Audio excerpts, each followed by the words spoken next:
Mis queridos hermanos, damos gracias a Dios por la oportunidad que tenemos de estar juntos por estos medios, pero por la gracia de Dios podemos congregarnos en casa y participar de estos hermosos cultos que se preparan para honrar y glorificar a nuestro Dios. Y también queremos dar gracias a Dios porque hemos dado inicio a esta serie tan importante de las doctrinas de la gracia. Queremos agradecer a Dios porque ya agotamos un primer tema que tiene que ver con la depravación total, y bueno, en esta primera doctrina se presentó al hombre con su pecado y hemos entendido que nuestra naturaleza como seres humanos es una naturaleza caída y solamente un acto soberano de Dios tuvo la capacidad de darnos vida y vida en abundancia. Por eso fuimos convocados para postrarnos delante del Señor y glorificarle y exaltarle, porque la salvación solamente es de Él. Y bueno, el día de hoy también vamos a tener la gran bendición de Dios de escuchar la segunda doctrina, que se titula elección incondicional. Y oramos para que el Señor use a nuestro hermano Jonah el día de hoy y pueda compartirnos esta doctrina fundamental para la vida de un creyente. Así es que, hermanos, pues bienvenidos todos. Todos son bienvenidos y damos gracias por su participación. Damos gracias porque han estado al pendiente y eso es un motivo de gratitud. Les invito para que inclinemos nuestros rostros, podamos hacer una oración y podamos iniciar el culto del día de hoy de esa manera. Oremos. Padre nuestro que estás en los cielos, en el nombre de nuestro Señor Jesucristo, nos acercamos a tu trono de gracia, como siempre, Señor, buscando tu misericordia, tu oportuno socorro, Señor. Queremos alabarte, glorificarte, Señor, por esa gracia soberana que has mostrado en nosotros, Padre, al haber derramado tu amor sobre nosotros y habernos dado vida cuando estábamos muertos en nuestros pecados.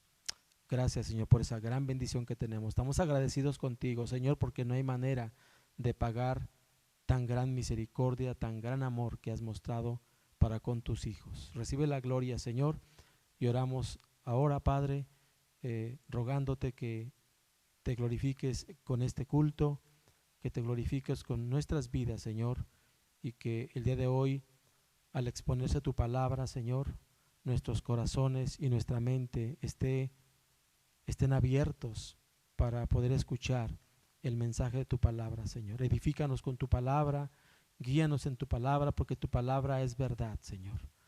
Te rogamos que uses a nuestro hermano que el día de hoy va a compartirnos, que lo uses con el poder de tu Espíritu Santo, que le des sabiduría, que le des conocimiento de ti, Señor. Satúralo de tu Espíritu, satúralo de tu palabra, para que pueda ser un instrumento en tus manos y pueda traernos la palabra que tanto necesitamos para nutrir nuestras almas, Señor.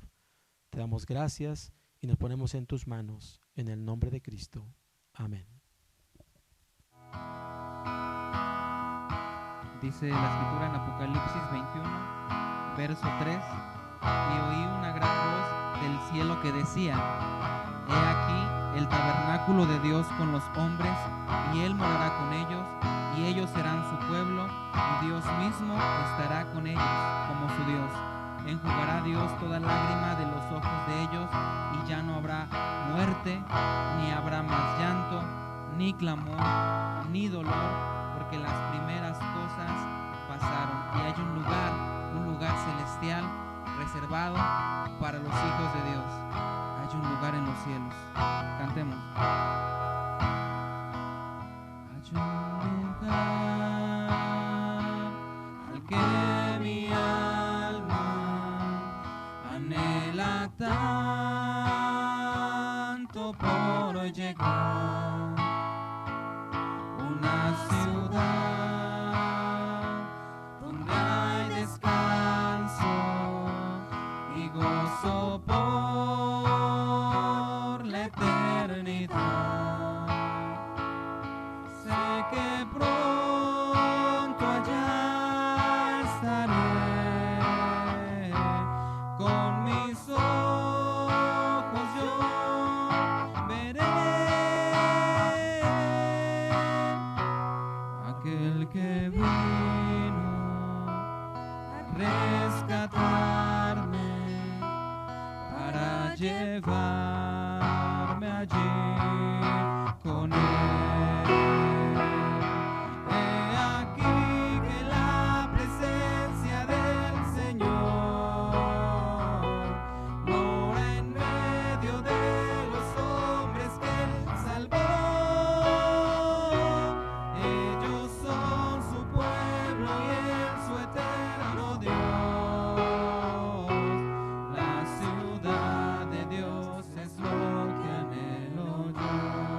un lugar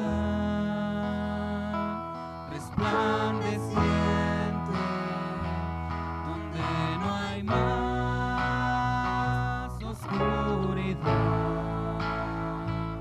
no existe más un enemigo, se vive en plena libertad. Santa y dulce comunión, sin vergüenza ni temor. Su justicia cubre por siempre mi pecado y corrupción.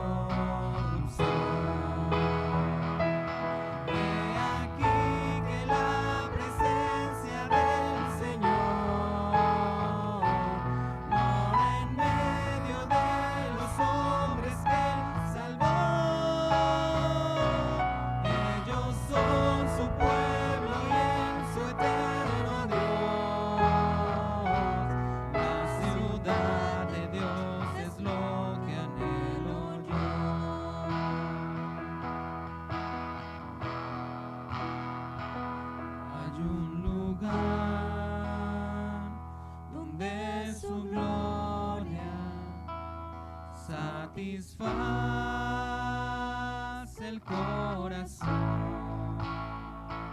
recibiré la recompensa, me abrazará mi Salvador. Ya no hay llanto ni dolor, no hay más prueba ni aflicción. La muerte es solo una memoria, recuerdo de la redención. He aquí que la presencia del Señor mora en medio de los hombres que Él salvó.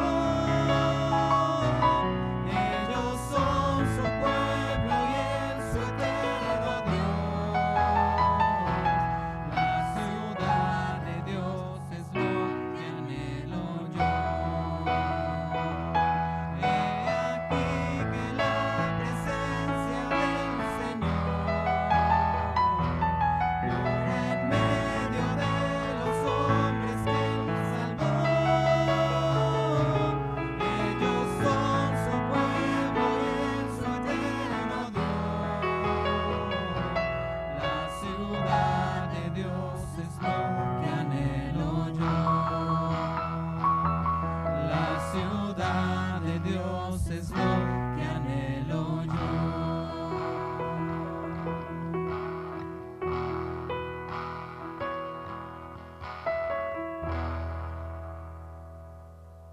Amén.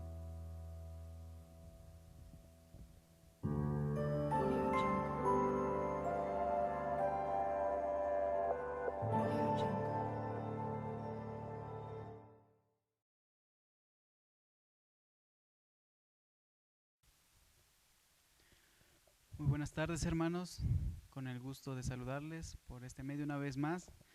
Son sentimientos encontrados, un gusto de saludarles, pero con la tristeza de no poderles ver en persona y convivir como iglesia, pero siempre teniendo la certeza y con la seguridad de que nos volveremos a ver, ya sea en esta vida y en la eternidad, ¿no? Vayamos a nuestras Biblias para empezar el día de hoy. Vamos a continuar con esta serie de enseñanzas, esta serie de doctrinas de la gracia. Vayamos a Juan capítulo 1, versículo 12. Dice la escritura así: mas a todos los que le recibieron, a los que creen en su nombre, les dio potestad de ser hechos hijos de Dios. versículo 13. Los cuales no son engendrados de sangre, ni de voluntad de carne, ni de voluntad de varón, sino de Dios. Vamos a continuar con esta serie de enseñanzas que empezamos el miércoles pasado, una serie de mensajes que hablan acerca de las doctrinas de la gracia. Doctrina, la palabra doctrina significa enseñanza. Estas no son más que una expresión que nos sirve para conocer por medio de estas enseñanzas al Dios de la Biblia, los atributos de Dios, conocer su gracia, su amor, su misericordia, su providencia, su soberanía. No cabe duda que no hay mejor alivio para un cristiano, no hay mayor alivio y regocijo para el alma de un creyente que el conocer a su Dios. Estos atributos de Dios, conocer al Dios que se ha revelado en la Biblia y tener la certeza de quién es el gran yo soy. Estas 5 doctrinas que emanan de un entendimiento bíblico de los atributos de Dios y una sistematización de lo que Dios dice, lo que Él dice acerca de quién es el hombre y lo que Él dice acerca de Él mismo en el proceso de salvación, y que empezamos el miércoles pasado, donde se empezó a hablar acerca de la verdadera condición del hombre. ¿Quién es el hombre delante de Dios? Con la doctrina de la depravación total o corrupción radical, la cual habla de que todos los seres humanos, todos y cada uno de los seres humanos en nuestro estado natural, nacemos muertos espirituales. Eso habla la primera doctrina. La corrupción radical o depravación total habla acerca de que nacemos muertos espiritualmente. En nuestro estado natural nosotros no amábamos a Dios, amadores de nosotros mismos. Juan 3:20 dice que todos nosotros le aborrecíamos la luz y huíamos de su presencia porque amábamos las tinieblas. Juan 6:44 dice que no queríamos ni podíamos venir a Cristo por nuestra condición natural, espiritualmente muerta. Efesios 2, versículo 1 dice que el hombre está completamente muerto, espiritualmente muerto en delitos y pecados, y un hombre muerto no puede resucitarse a sí mismo. Si bien es cierto, no todos los hombres son todo lo malo que pueden llegar a ser, porque vemos maldad más marcada en unos que en otros, pero delante de Dios, aún aquellos que creen cumplir con el estándar moral de Dios, delante de la presencia de nuestro Señor, aún aquellos que creen hacer obras buenas, que tratan de portarse bien en sus propias justicias, habiendo rechazado la justicia perfecta de Jesucristo, dice la Escritura que todas esas justicias son como trapos de inmundicia delante de Dios. No hay obra buena en el hombre natural, no hay un ápice, no hay nada de bondad en el hombre natural, pues desde la caída de Adán, todos los designios de la voluntad, del pensamiento, del corazón son de continuo a mal. A esto es lo que se le conoce como corrupción radical, de raíz.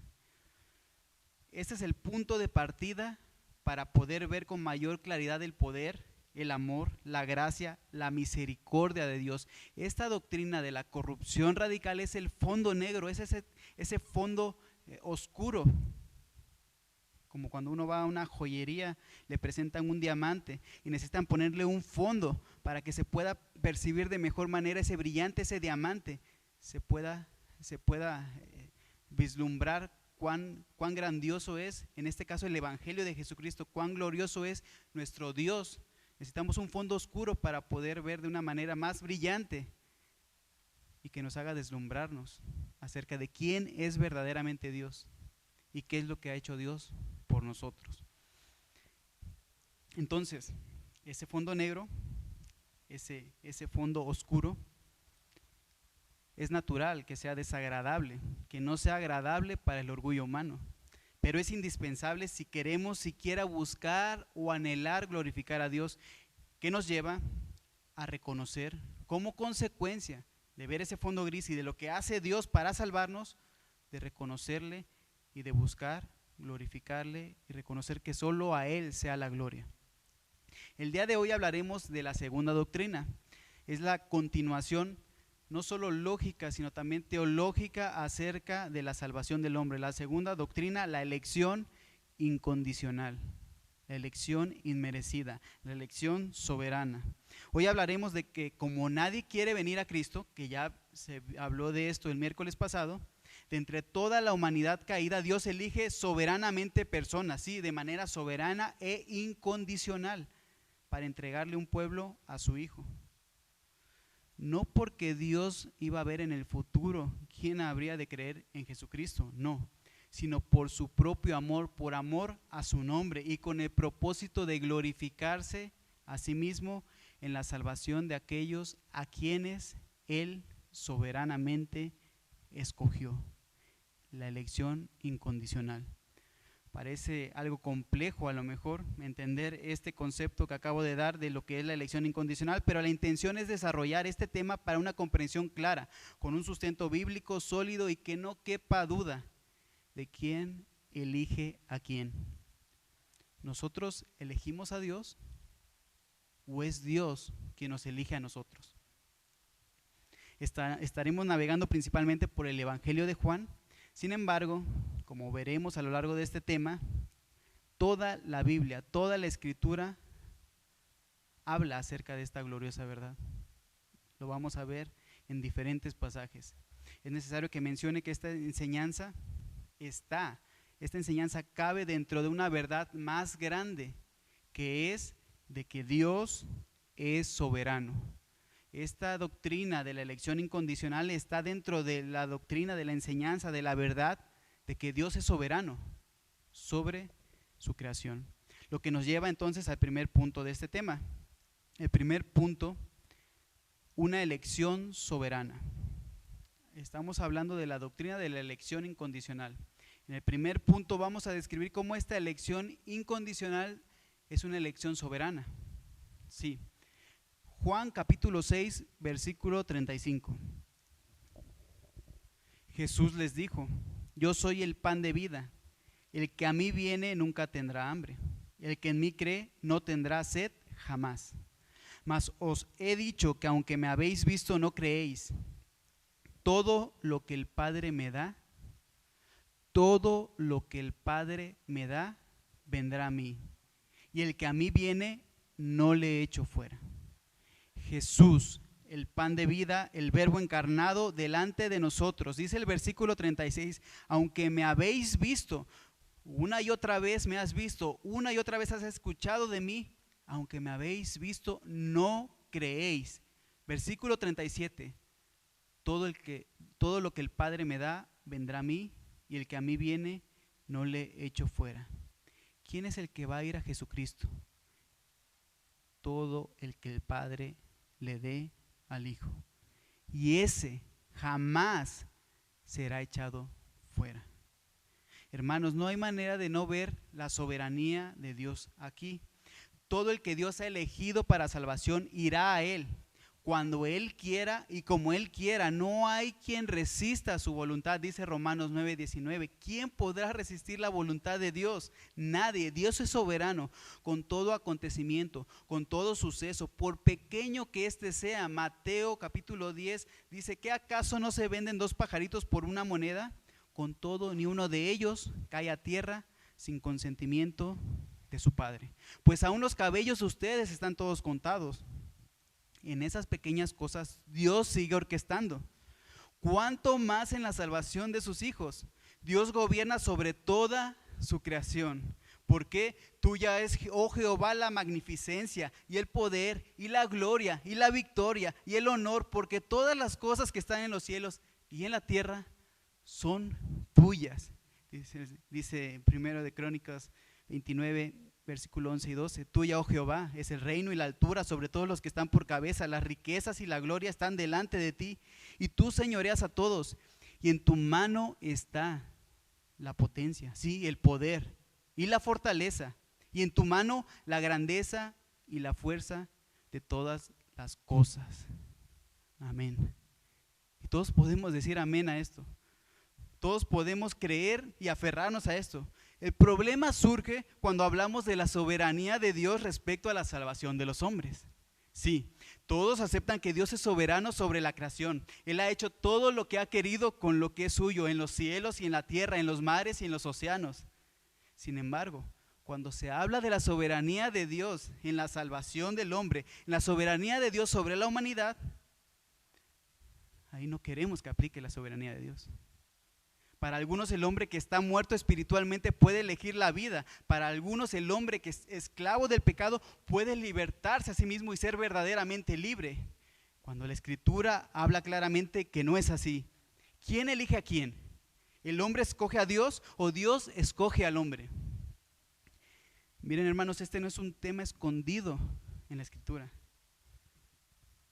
pero muy probablemente es un tema que el hombre no quiere aceptar. Vemos a lo largo de la Escritura cómo es que Dios escoge. No solo en este pasaje del Evangelio de Juan que acabamos de ver. Vemos cómo Dios elige a Abraham. Sí, cuando estaba adorando a dioses paganos y lo trajo a él en Josué capítulo 24. No porque le andaba buscando, lo sacó de Ur de los Caldeos, un pueblo pagano. ¿Por qué no eligió a otro? Porque Dios elige libre y soberanamente. Eligió a Israel, no por ser el mejor de los pueblos. En el Antiguo Testamento vemos cuán terco, cuán necio era el pueblo de Israel. ¿Por qué no eligió a los egipcios? Porque Dios es soberano. Lo elige simplemente porque Dios decidió amar a ese pueblo. Lo dice Deuteronomio 7. Deuteronomio capítulo 10, versículo 14. He aquí, de Jehová tu Dios son los cielos y los cielos de los cielos, la tierra y todas las cosas que hay en ella. Versículo 15.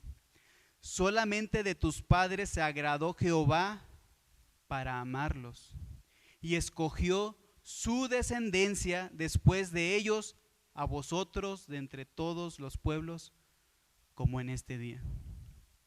Habiendo diversas tribus, diversas civilizaciones, no eligió a todos.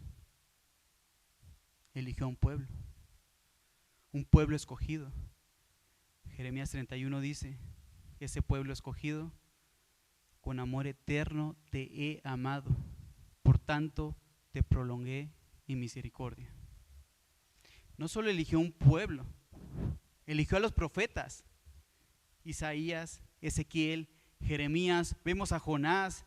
Él los elegía, no los profetas elegían a Dios, Dios elegía a los profetas. Vemos pasajes que hablan que desde el vientre de su madre los había elegido, como en Jeremías 1:5. Él elige conforme al beneplácito de su voluntad. Jacob fue elegido por encima de Esaú. A Jacob amé, mas a Esaú aborrecí. El mayor servirá al menor. Dios es soberano. Dios es el que elige. En el Nuevo Testamento Jesús le dice a sus discípulos en Juan capítulo 15 versículo 16, no me elegisteis vosotros a mí, sino que yo os elegí a vosotros. La costumbre en ese tiempo era que los discípulos escogían a qué maestro seguir. Cuando no les gustaban sus enseñanzas, escogían a otro maestro. Vemos claramente que Jesús, el maestro de maestros, les deja claro quién es el que elige a quién, quién llama a quién. No os elegiste vosotros a mí, dice Jesús. Yo os elegí a ustedes. Y aun cuando los discípulos pudieron haber estado seguros de que ellos decidieron seguir a Jesucristo, aun cuando tú creas que eres tú quien ha tomado la decisión de seguir a Cristo, lo cual es verdad, podemos ver en la Escritura quién es el que ya ha obrado cuando uno cree. Hechos 13:48 dice, los gentiles, hablando de cuando estaban escuchando la palabra, los gentiles oyendo esto se regocijaban y glorificaban la palabra del Señor. Y creyeron todos los que estaban ordenados para vida eterna. ¿Quiénes creyeron? Los que estaban ordenados para vida eterna. Primera Tesalonicenses capítulo 1 versículo 4. Porque conocemos, hermanos amados de Dios, vuestra elección. Pues nuestro evangelio no llegó a vosotros en palabras solamente, sino también en poder, en el Espíritu Santo y en plena certidumbre, como bien sabéis cuáles fuimos entre vosotros por amor a vosotros. O en segunda de Tesalonicenses, capítulo 2, versículo 13.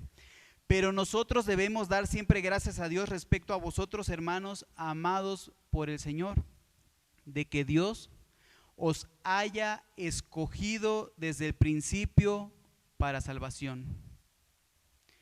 Hay demasiada claridad en estos pasajes como para negar quién elige a quién.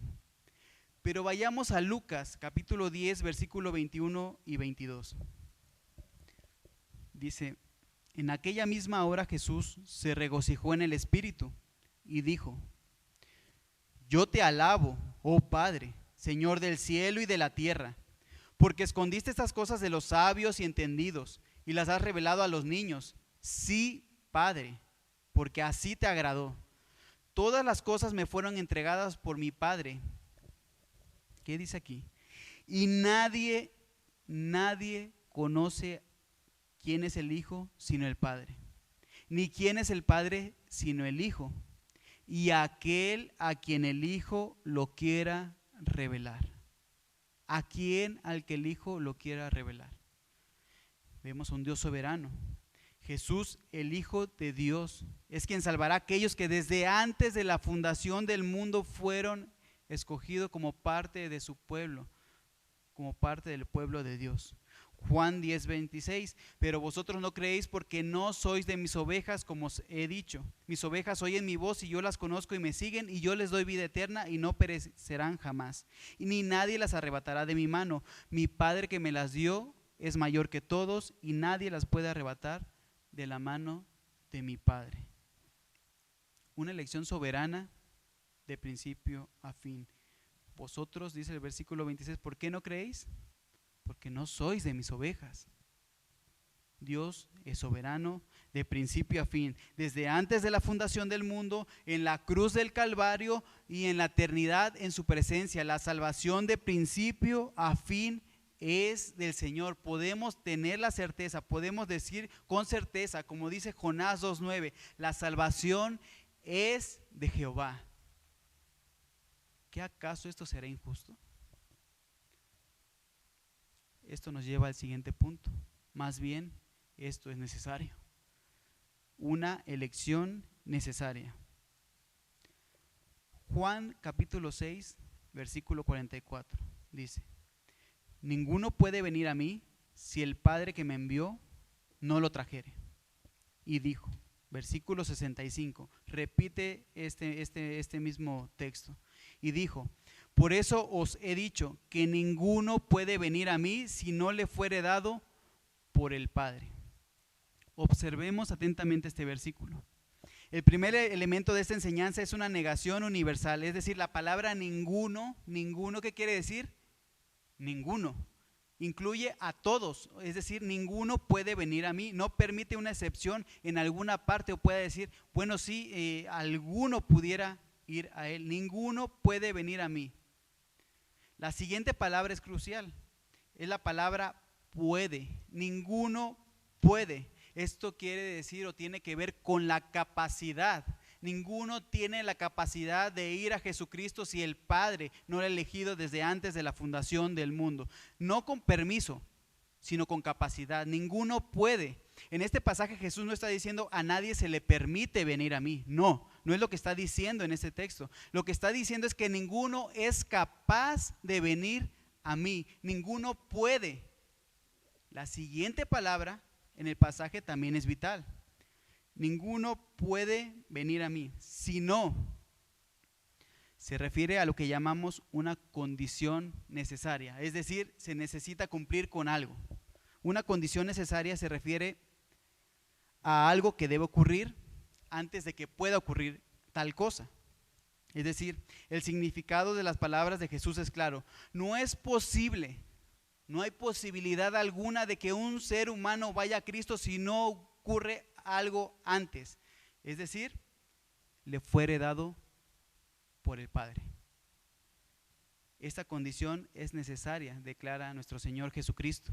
Jesús está diciendo aquí que la capacidad para ir a Él es un don de Dios, es un regalo de Dios, es una dádiva de Dios, es gracia. El hombre no tiene la capacidad en y por sí mismo de buscar a Dios, de ir a Cristo. Dios debe hacer algo antes. Entonces no es una elección injusta, es una elección necesaria porque ninguno puede ni quiere. Si la elección es necesaria, ¿por qué? Porque nadie busca a Dios. Romanos 3:11. Algunos que no entienden esa verdad argumentan como si Dios estuviera a la puerta rechazando. Tú no puedes entrar, tú no puedes entrar, pero cuán alejado de la verdad es eso. ¿Por qué? Porque ninguno quiere, nadie quiere ir a Dios, nadie quiere ir a la luz. ¿Por qué? Porque aman las tinieblas y aborrecen la luz. Dios elige salvar a su pueblo escogido y decide pasar por alto a otros soberanamente. Si Dios no decidiera elegir de manera incondicional y soberana, todos y cada uno de los seres humanos iríamos directito al infierno. Pero gracias a Dios que Él ha elegido a su pueblo. Cada uno de nosotros es culpable delante de Dios. Amamos las tinieblas por nuestro pecado y la paga del pecado, que es muerte. Todos somos pecadores y sin el poder de Dios para resucitarnos espiritualmente jamás podemos siquiera ver la luz, mucho menos querer ir a la luz. Juan 5:40, y no queréis venir a mí para que tengas vida. El hombre natural no quiere ir a la luz porque ama sus tinieblas. Juan 8:42 al 47. Jesús les dijo: si vuestro Padre fuese Dios, ciertamente me amaríais, porque yo de Dios he salido y he venido, pues no he venido de mí mismo, sino que Él me envió. Y aquí viene una pregunta: ¿por qué no entendéis mi lenguaje? Porque no podéis escuchar mi palabra. ¿Por qué? Porque vosotros sois de vuestro padre el diablo, y los deseos de vuestro padre queréis hacer. Él ha sido homicida desde el principio y no ha permanecido en la verdad, porque no hay verdad en él. Cuando habla mentira, de suyo habla, porque es mentiroso y padre de mentira. El que es de Dios, las palabras de Dios oye. El que es el buen pastor, oye a ese pastor. Por esto no las oís, dice la Escritura, porque no sois de Dios. 2 Timoteo 2:25. Que con mansedumbre corrija a los que se oponen, porque si quizá Dios le conceda que se arrepientan para conocer la verdad y escapen del lazo de la esclavitud del diablo en que están cautivos de la voluntad de Él.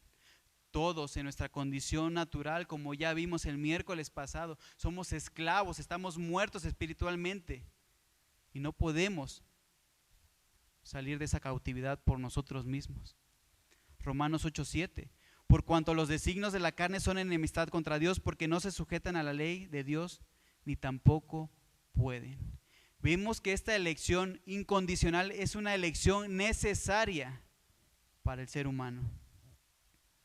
Y pudiera surgir en este punto la pregunta: bueno, pero entonces, ¿por qué es que Dios manda a creer y a arrepentirse si Él es el que elige? Déjeme decirle, hermano y amigo que está escuchando este mensaje, que el hombre sigue siendo responsable delante de Dios. Juan 1:12, pudiéramos ver la parte humana que demanda Dios. Juan 1:12 dice: mas a todos los que le recibieron, a los que creen en su nombre, les dio la potestad de ser hechos hijos de Dios. Sí, Dios manda ¿qué? A creer en Él. Mas a todos los que recibieron, es decir, a los que creen en su nombre. Este es el lado humano de la salvación. A esto se le conoce como la conversión. Lo que el hombre hace es creer y arrepentirse. Y como hemos dicho, esto aún es don de Dios.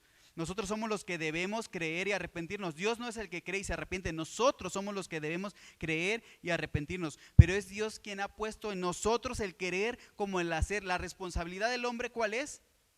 Creer y arrepentirse. Pero esa responsabilidad no escapa de la soberanía de Dios. Nosotros somos los que debemos responder al evangelio reconociendo que Dios es el que está obrando, al iluminar nuestros corazones para el conocimiento de Dios en la faz de Jesucristo, para que nos amanezca la luz, sí, para que podamos percibir esa perla preciosa, para que podamos encontrar ese tesoro escondido. Se necesita la obra misericordiosa de Dios.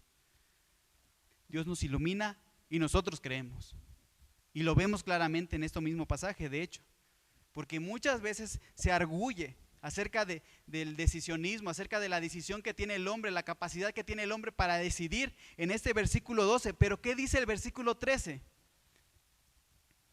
los cuales no son engendrados de sangre, ni de voluntad de carne, ni de voluntad de varón, sino de Dios. Este es el lado divino que causa el lado humano.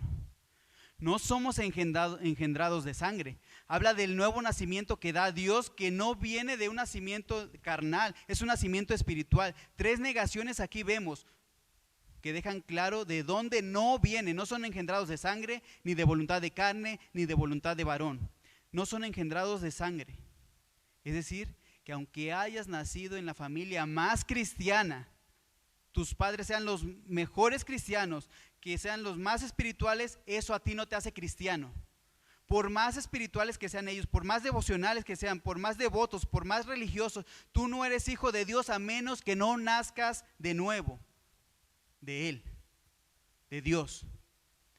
No es por voluntad de sangre, ni por voluntad de carne. Hablando aquí claramente que no importa las obras que tengas en tu currículum, un currículum extenso de haciendo obras y obras y obras, no importa ir a la iglesia, bautizarte, que son cosas que Dios te manda, pero aún hagas lo que hagas, servir religiosamente en un ministerio, tu comportamiento moral sea el mejor. Nadie nace de esa manera por más obras que hagas. No hay manera que nazcas del Espíritu así. Y ahora dice este versículo que tampoco ni de voluntad de varón. Nadie ha nacido de nuevo por su propia voluntad. ¿Quién de nosotros de manera natural ha decidido nacer? ¿Cuándo nacer? ¿Dónde nacer? Nosotros no elegimos nacer de manera natural. El nacimiento espiritual es similar. Nosotros no decidimos nacer por nosotros mismos. No es por voluntad propia, sino por la gloriosa. La afirmación que viene aquí derrumba las otras 3 negaciones, sino es por la gloriosa voluntad de nuestro Dios. Únicamente por la voluntad de Dios es que nosotros podemos nacer de nuevo. Sí, un hombre natural le parece locura el evangelio. Necesita que sus ojos sean abiertos, que sus oídos sean destapados, que su corazón sea trasplantado y que sea convencido de pecado, de justicia y de juicio. Sí, esa obra natural solamente la puede hacer nuestro Creador. Para poder ver y creer en el evangelio es necesario nacer de nuevo, como le dice Jesús a Nicodemo en Juan capítulo 3. Es necesario nacer de nuevo. Así como a Lázaro le resucitó, así es necesario que Dios nos resucite para darnos vida, para darnos vista, para darnos oído, para darnos un corazón de carne. Necesitamos nacer de Dios.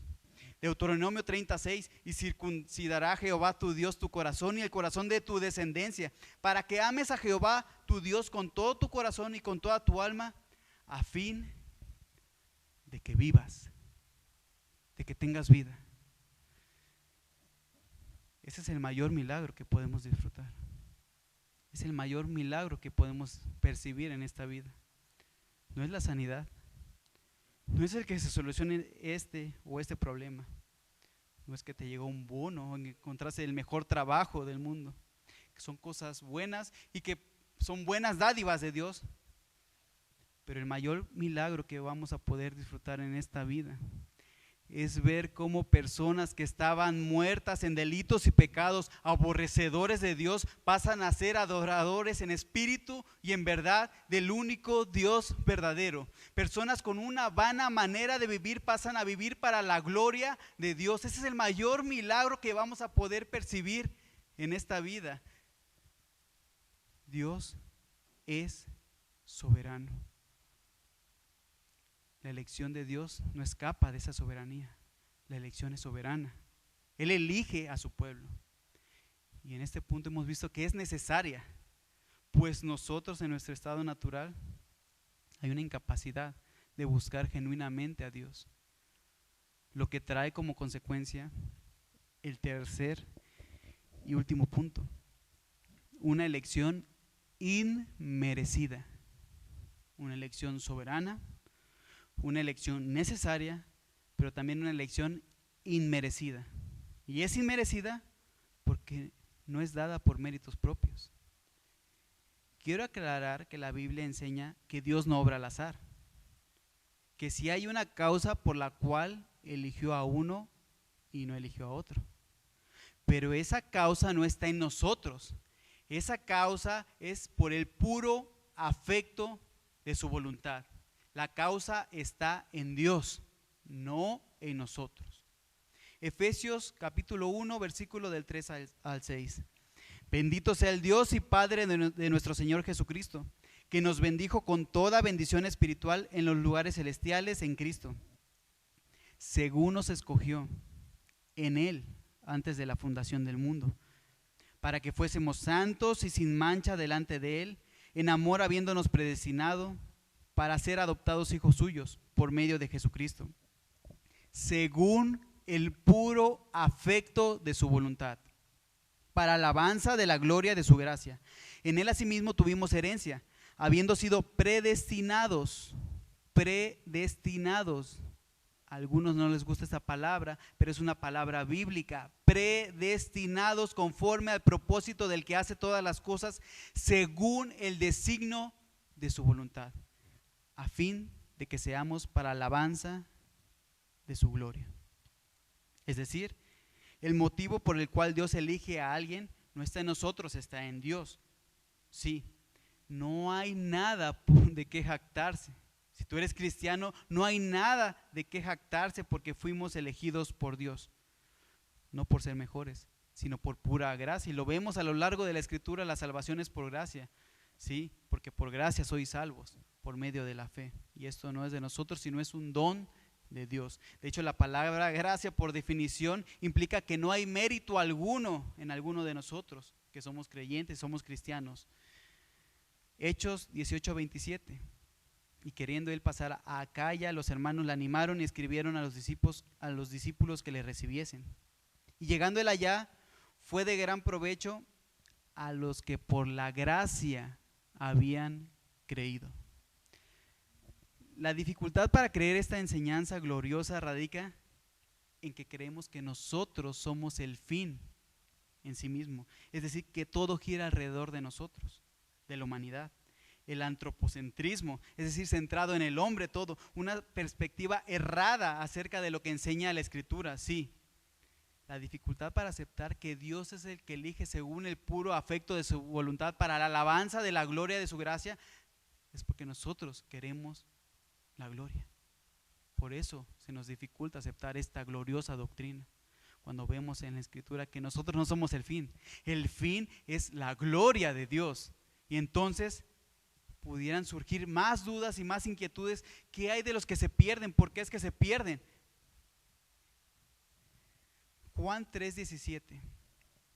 Pudieran surgir la pregunta: Dios elige para salvación, pero Él elige para que se vayan al infierno. Juan 3:17 y 18. Porque no envió Dios a su Hijo al mundo para condenar al mundo, sino para que el mundo sea salvo por Él. El que en Él cree no es condenado, pero el que no cree ya ha sido condenado. Nosotros por nosotros mismos ya hemos sido condenados. Y esta gloriosa verdad de la elección soberana, de la elección incondicional, no hace más que resaltar la misericordia de Dios para salvar a unos y pasar por alto a otros. El que en Él cree no es condenado, pero el que no cree ya ha sido condenado porque no ha creído en el nombre del unigénito Hijo de Dios. Romanos 10:20 dice: fui hallado de los que no me buscaban, me manifesté a los que no preguntaban por mí. Nosotros rechazando a Dios en nuestra vida natural, como hombres naturales, cuestionando a Dios, sin embargo, por nosotros mismos, lo único que mereceríamos sería el infierno. Y quiero terminar con este pasaje antes de entrar a las aplicaciones. Romanos capítulo 9, versículo 11. Vamos a leer hasta el versículo 24. Pues no habían aún nacido, ni habían hecho ni bien ni mal, para que el propósito de Dios conforme a la elección permaneciese. No por las obras sino por el que llama. Se le dijo, el mayor servirá al menor. Como está escrito, a Jacob amé, mas a Esaú aborrecí. No habían nacido aún, ni habían hecho bien ni mal. Pero para que el propósito, conforme a la elección, el propósito de Dios permaneciese, no por las obras, sino por el que llama. Vemos cómo Dios escoge soberanamente a Jacob y desecha y aborrece, dice el texto, a Esaú. A lo mejor ya he mencionado esta pregunta que le hicieron a Spurgeon cuando explicó ese texto. Se le acerca una señora y le pregunta, Spurgeon o pastor, no puedo entender este texto. ¿Cómo es que a Jacob amé, mas a Esaú aborrecí? Le dice Spurgeon, la verdad yo tampoco puedo entender este texto. Pero después, reflexionando, le vuelve a preguntar a la señora, bueno, ¿qué parte es la que no entiende? Y le dice la señora, pues lo que no entiendo es por qué aborreció a Esaú. Y a lo que él le contesta, esa parte de aborrecer a Esaú yo sí la entiendo, por la condición del hombre. Lo que yo no entiendo es por qué amó a Jacob. Muchos pudiéramos no ver realmente la condición del hombre. Lo que se habló el miércoles pasado acerca de quién es el hombre delante de Dios y cuáles son sus obras delante de Dios en su estado natural, todas sus justicias, todas las obras buenas son como trapos de inmundicia. ¿Cómo es visto Dios? Es por naturaleza hijo de ira, depravado, corrupto radicalmente. Cuando no vemos eso, es que no entendemos este texto. Y dice el apóstol Pablo en el versículo 14, ¿qué pues diremos? ¿Que hay injusticia en Dios? Preguntándose retóricamente como contra alguien que va a argumentar en contra de él. ¿Qué pues diremos? ¿Que hay injusticia de Dios? Porque muchos se preguntan, esto es injusto. Y muchos dicen que esto es injusto y por eso no creen en la elección soberana de Dios. ¿Que hay injusticia en Dios? Pero Pablo les contesta a todos ellos, en ninguna manera. Pues a Moisés dice, tendré misericordia del que yo tenga misericordia y me compadeceré del que yo me compadezca. Así que no depende del que quiere ni del que corre, sino de Dios que tiene misericordia. Porque la Escritura dice a Faraón, para esto mismo te he levantado, para mostrar en ti mi poder y para que mi nombre sea anunciado por toda la tierra. De manera de que quien quiere tiene misericordia. Y al que quiere endurecer, endurece. Pero me dirás, ¿por qué pues sin culpa? Porque ¿quién ha resistido su voluntad? Y responde el apóstol Pablo, se responde a sí mismo. Dios hablando, usando al apóstol Pablo. Mas antes, oh hombre, ¿quién eres tú para que alterques con Dios? ¿Dirá el vaso de barro al que lo formó, ¿por qué me has hecho así? ¿O tiene potestad el alfarero sobre el barro para hacer de la misma masa a un vaso para honra y a otro para deshonra? ¿Y qué si Dios, queriendo mostrar su ira y hacer notorio su poder, soportó con mucha paciencia los vasos de ira preparados para destrucción y para hacer notoria las riquezas de su gloria? Las mostró para con los vasos de misericordia que Él preparó de antemano para gloria, a las cuales también ha llamado, esto es, a nosotros, ¿sí? A nosotros, los que hemos creído en Jesucristo, no solo de judíos dice aquí, sino también a los gentiles, sí, a nosotros, a su pueblo, esos vasos de misericordia, para hacer notorias las riquezas de su gloria en esos vasos de misericordia, a su pueblo, a su iglesia, a su novia escogida, para hacer notorio su poder y las riquezas de su gloria.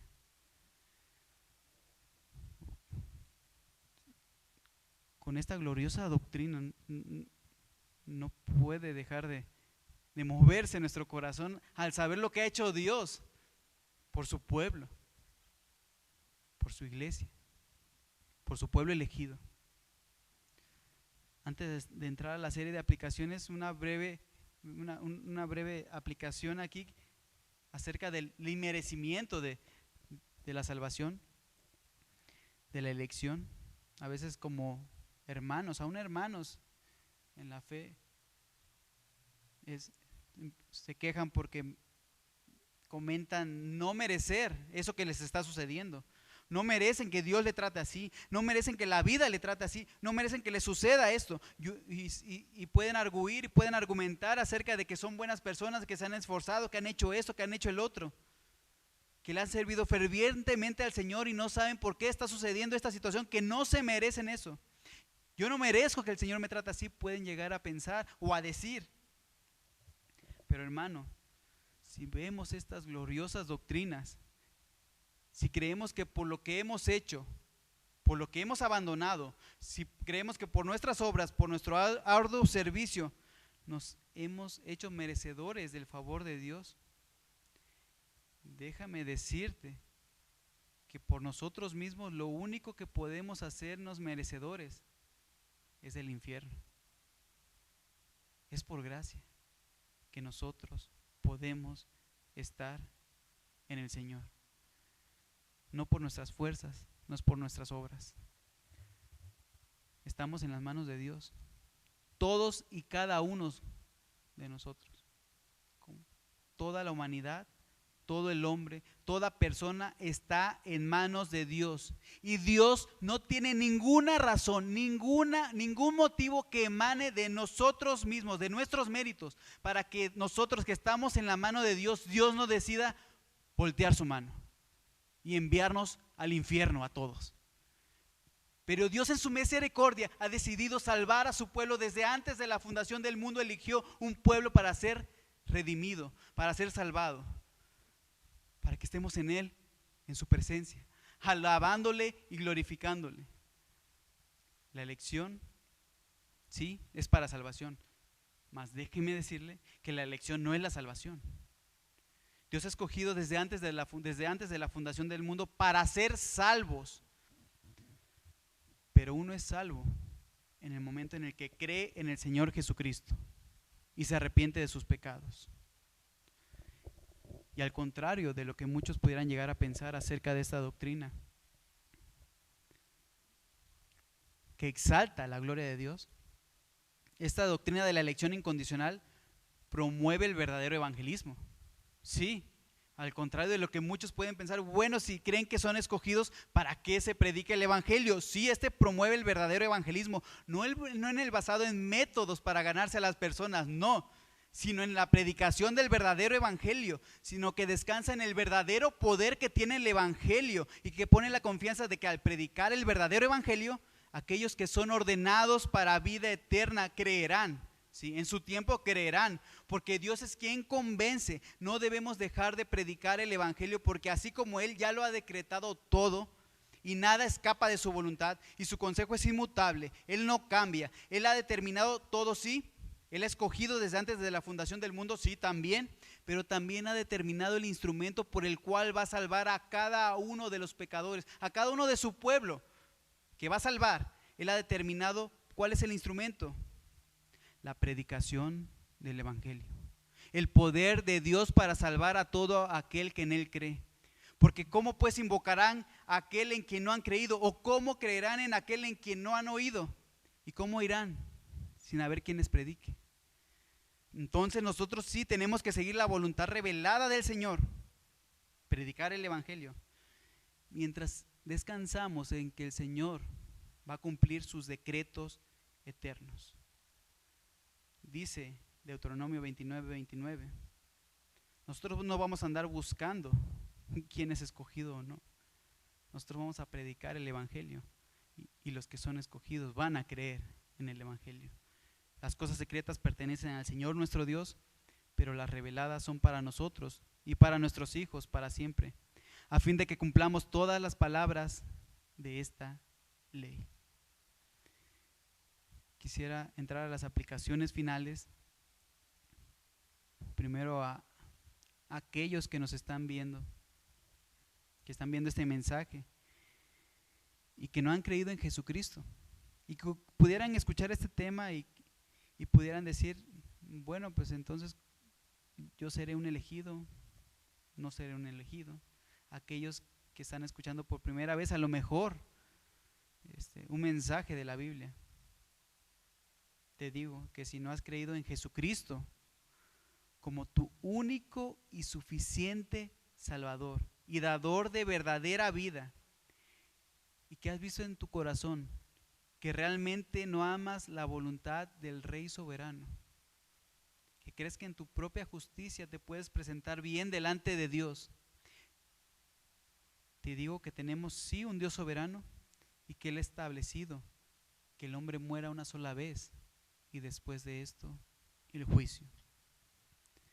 Amigo, Dios no ha mandado a que primero averigües el consejo eterno, el consejo inmutable, el consejo secreto de Dios. No que averigües, no te ha mandado, ¿seré yo elegido? No. Recordemos, las cosas secretas pertenecen a Jehová.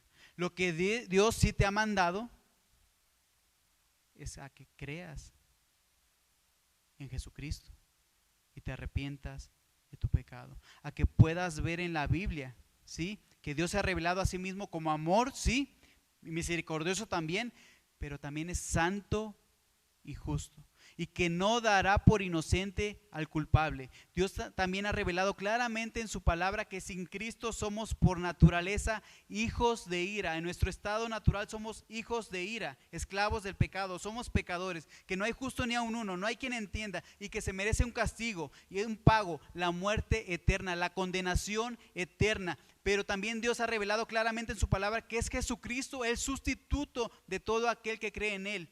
Sí, Dios ha enviado a su Hijo Jesucristo, Dios encarnado, que ha vivido una vida perfecta que ni tú ni yo hemos podido vivir, que murió en la cruz del Calvario y pagó la deuda impagable que teníamos delante de un Dios 3 veces santo. Sí, Jesucristo, el santo, el justo por los injustos, en la cruz del Calvario, y que ha resucitado al tercer día y que está sentado a la diestra del Padre. Él ha revelado en su palabra y te hace un llamado: arrepentíos y creed en el Evangelio. Es el llamado a toda persona de todo lugar: arrepentirse de sus pecados, a volverse de su vana manera de vivir e ir a Él, sabiendo que Dios es el que está obrando detrás de ti y de mí y de todo aquel que en Él cree. Pero es necesario que vayamos a Él en arrepentimiento y fe, porque dice Jesús: el que a mí viene, no le echo fuera, porque ha sido dado por el Padre. Y quisiera terminar con otras aplicaciones para la iglesia acerca de esta maravillosa doctrina. No puedo pasar por alto cuántas aplicaciones tiene esta doctrina en la iglesia, en la vida del creyente, en la vida del cristiano, aquel que ha creído en Jesucristo verdaderamente como su Señor, que acepta su señorío y que acepta y que ha creído como su Salvador personal. Para la iglesia, esta doctrina bíblica de la elección incondicional promueve la humildad. Sí, contrario a lo que pueden decir algunos acerca de que se creen los elegidos, sí, promueve la humildad. Ya que cuando yo recuerdo que era un cadáver espiritual, un gusano que iba camino al infierno, que no merecía ser salvado, al contrario de lo que otros pudieran decir, ¿dónde queda pues la jactancia por sentirse escogido? Esta doctrina entendida correctamente te hace crecer en humildad, pues cuando no había mérito alguno en ti ni en mí, Dios en su soberanía nos escogió y nosotros creímos por gracia, por don de Dios. Dios nos escogió, por lo que la jactancia queda excluida. Dios se lleva la gloria en esta elección. Dios se lleva la gloria en la salvación del hombre. De hecho, de Él es toda la gloria. Otra aplicación acerca de la elección incondicional en la vida del creyente es que promueve la santidad. Otra vez, muchos presuponen que como uno es elegido, pues no hay una motivación para buscar la santidad. que al sentirse escogido no depende de mi esfuerzo, no hay motivación para que yo pueda seguir esforzándome en buscar santidad. Pero no hay nada más equivocado que eso, pues no solo hay motivación, no solo eso, sino que existe la motivación correcta. No por ganarme el favor de Dios como otros dicen y otros buscan ganarse el favor de Dios así siendo motivados, no, sino con la motivación correcta. Cuando un creyente entiende que Dios lo escogió desde antes de la fundación del mundo para que fuésemos santos y sin mancha delante de Él, para ser hechos conformes a la imagen de su Hijo, sobra la motivación para poder seguir glorificándole, para poder seguir sus estatutos, para poder seguir sus mandamientos. ¿Por qué? Porque entendemos que por gracia hemos sido salvados, lo que merecíamos y lo que Dios ha hecho por nosotros en Cristo, en la cruz del Calvario, lo que ha hecho Dios por nosotros. ¿Qué mayor gratitud, qué mayor motivación puede haber para buscar la santidad sino esa? Lo que merecíamos y lo que Dios ha hecho por nosotros y lo que nos ha llamado a hacer por medio de lo que ha hecho por nosotros en Cristo, sabiendo y reconociendo que es Dios mismo quien pone el querer como el hacer. Vuestra santificación. Tercero, esta doctrina también da seguridad de salvación, aunque es un tema que se dará por completo al final de esta serie de las 5 doctrinas de la gracia. La seguridad de la salvación, la perseverancia de los santos, es consecuencia de una elección soberana.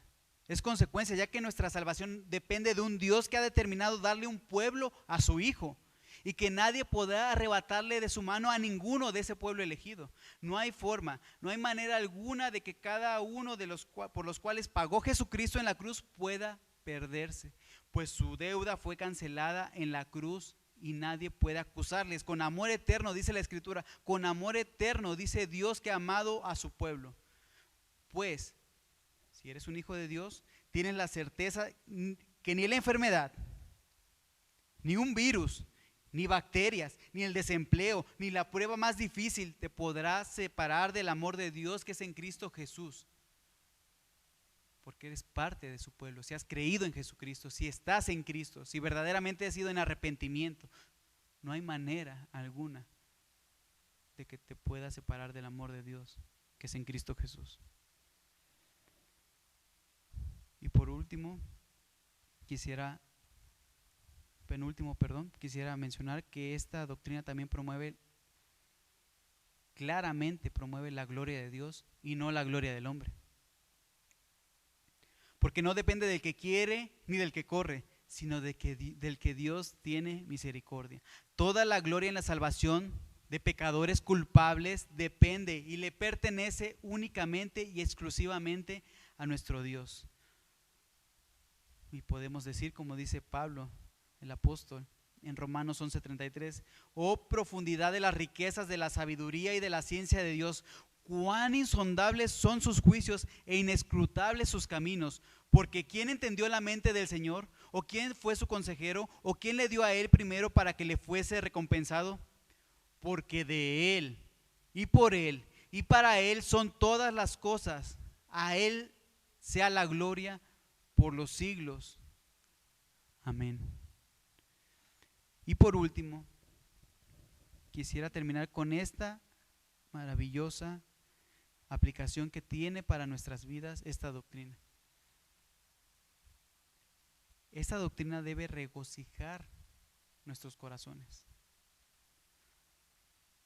pues cada detalle de la historia de redención lleva tu nombre.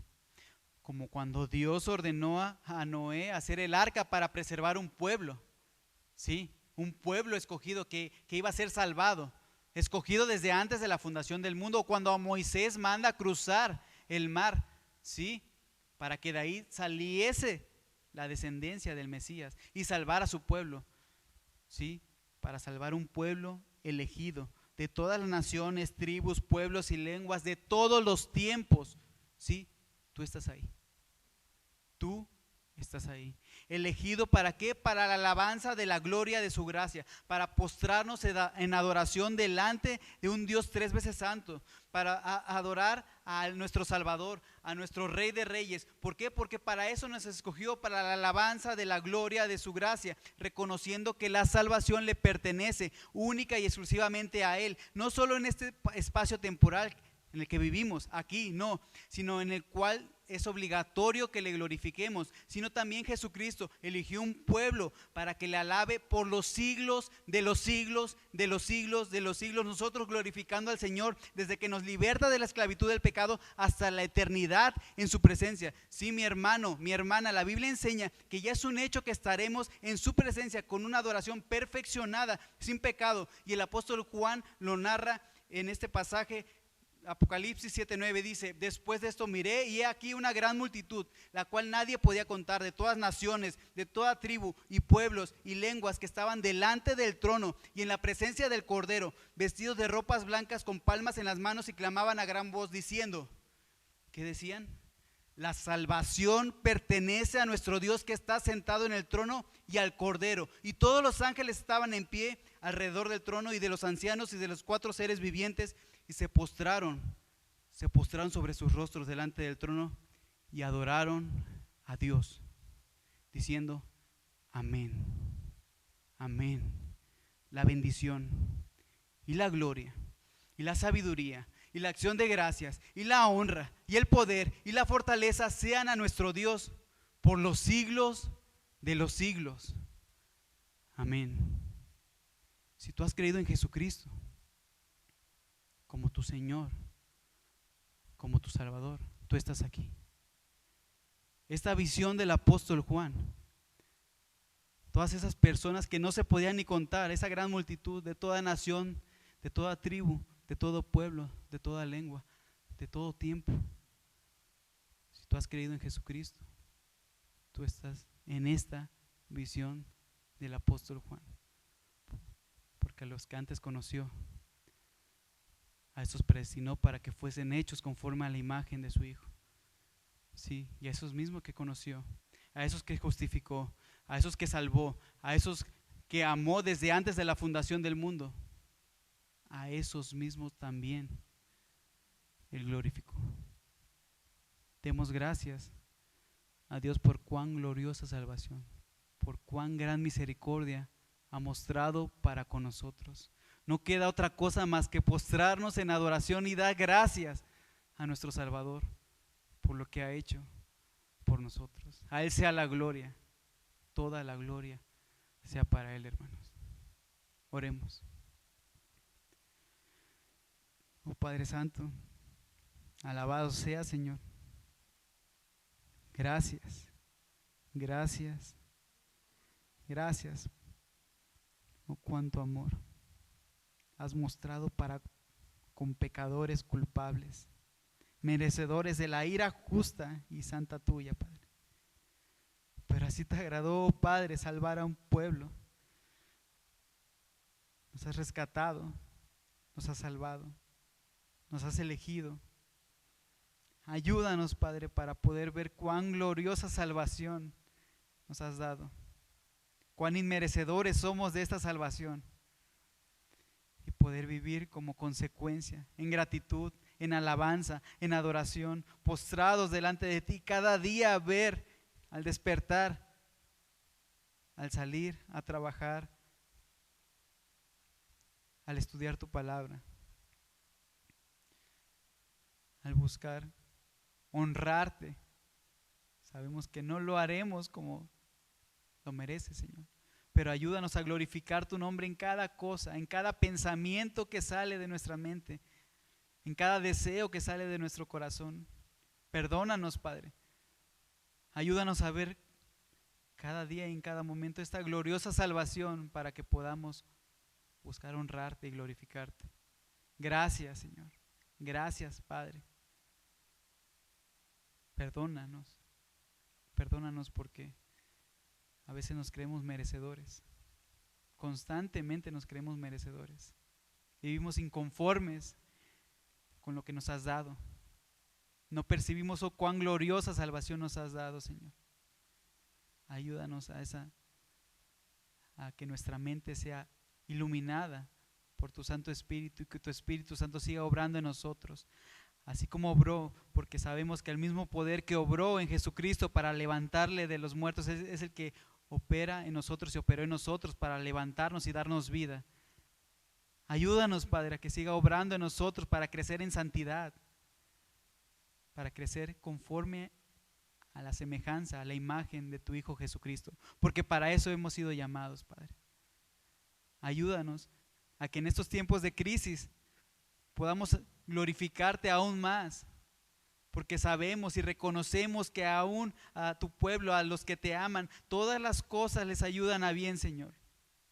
Ayúdanos a voltear a ver tu palabra y al postrarnos delante de ti, recurrir a ti en momentos de dificultad, de enfermedad, de tribulación, de dolor, de desempleo. Ayúdanos a recurrir más a ti, porque muchas veces recurrimos a otros lados y no al Dios soberano que nos ha dado vida. Padre, ayúdanos a ver cuán glorioso eres, cuán grande eres, para que podamos caminar seguros en este mundo caído. Padre, te damos gracias, alabado seas, bendice a tu pueblo y da vida a aquellos que te adorarán por la eternidad, Señor. En el nombre de Jesús, amén.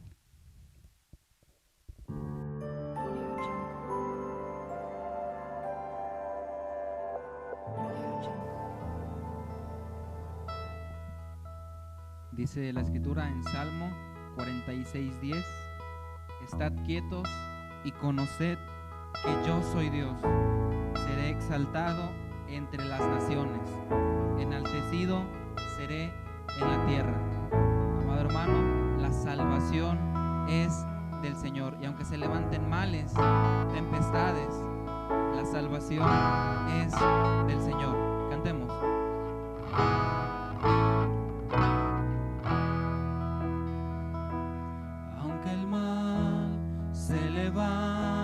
Contra mí, no temeré, no temeré. Y aunque vea mi carne perecer, no temeré, no temeré. Si al sufrir